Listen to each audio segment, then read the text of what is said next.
আজকের এই সকালবেলা এই ভিডিওটি দেখছেন,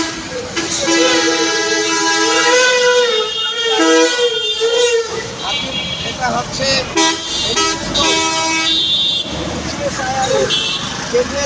পশ্চিম পাশে। এবার নাম হচ্ছে, আপনার নাম কি?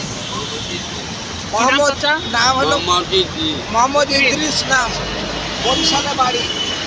এবার আপনার বয়স কত? বয়স 70 বছর।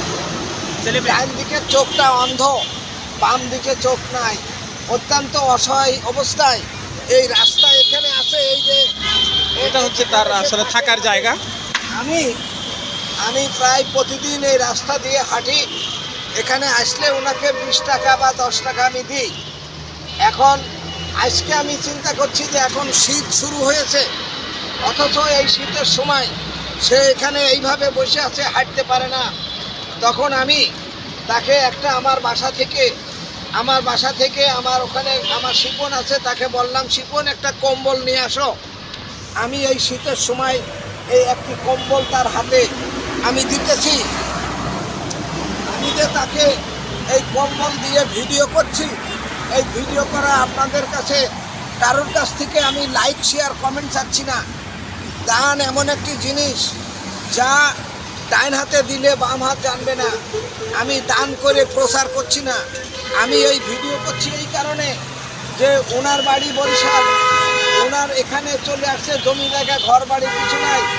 সদাশয় সরকার বাহাদুর সবসময় গরিব মানুষের বয়স্ক ভাতা দেয়, তারপরে বিভিন্ন রকমের ভাতা দেয়। আপনি যে ভাতা পান, সে কোনো ভাতা পায় না। তো তার ইউনিয়নের চেয়ারম্যান, তার উপজেলা নির্বাহী অফিসার আমার এই ভিডিও দেখে যদি তাকে কোনো সাহায্য করে, আর আমি তার ঠিকানা নিতেছি, এই ঠিকানা অনুযায়ী আমি ইউনো সাহেব, ডিসি সাহেবের সাথে আলাপ করব, করে তাকে কোনো সাহায্য সহযোগিতা করা যায় কিনা আমি চেষ্টা করব। আর যারা আপনারা বন্ধুগণ সুস্থ আছেন, যারা এই সকালবেলা হাঁটেন, এইভাবে গরিব মানুষ রাস্তায় দেখেন, তারা আপনারা যদি তাদেরকে কিছু সাহায্য সহযোগিতা করতে পারেন, তাহলে আপনারা উপকৃত হবেন। আমরা দুনিয়াতে কিছুই নিয়ে যেতে পারবো না, সব ফেলে যাব। একটা গরিব মানুষের দান করেও যদি কিছু সওয়াব পাই, সেটা আমাদের উপকারে আসবে পরজন্মে। আপনারাও এই পরজন্মে সহায়ক হয়ে এই মানুষের উপকার করে পরজন্মে সওয়াব কামাই করবেন, সেই প্রত্যাশা করছি। এবং আপনাদের সকলের প্রথমে আমি যখন সকালে রাস্তায় বের হই, তখন আমি প্রত্যেকটা অসহায় মানুষকে আমি চেষ্টা করি একটা পরাটা আর একটু সবজি খাওয়ানোর। আজকেও আমি কাটাবন মসজিদের এখানে একটা লোককে হোটেল থেকে পরোটা এবং ডাল খাওয়াই আসলাম। এই লোকটাকে যখন আমি আসলাম, আমি যাচ্ছি এখানে ওভারব্রিজে রোদে হাঁটার জন্য, তাকে আমি প্রায় দেখি, প্রায় আমি আপনাকে টাকা দিই। হ্যাঁ, আমি তো আজকে যাওয়ার সময় আপনাকে 20 টাকা দিয়েছি। আবার কাল আমি গত পরশু আসছিলাম, তাও টাকা দিয়েছি। আজকে আমি বাসার থেকে এনে আপনাকে কম্বল দিলাম। হে আল্লাহ, পরম করুণাময়, এই মানুষকে সুস্থ রাখো এবং তাকে ভালো রাখো। এবং উনি আমাদের কাছে একটা হুইল চেয়ার চাইছে, বলছে হুইল চেয়ার পাইলে উনি চলাফেরা করতে পারবে, ওনার সুবিধা হবে। একটা হুইল চেয়ার দেওয়া যায় কিনা আমরা সেই চিন্তা করব।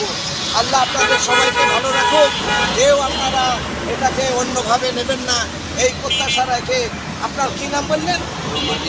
মোহাম্মদ ইদ্রিস। আমরা চেষ্টা করব বাবা, ঠিক আছে? আর আমি যখন এদিকে আসি, দেখ আপনি খান কেমনে? হোটেল কই আপনার? কে খাওয়াই?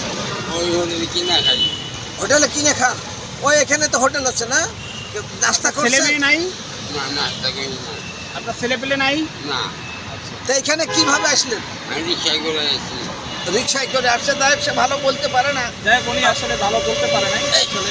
এই ধরনের মানুষকে সহযোগিতা করব এবং এদের মানুষের সহযোগিতার হাত বাড়ায় দিয়ে এদের পাশে আমরা থাকার চেষ্টা করব।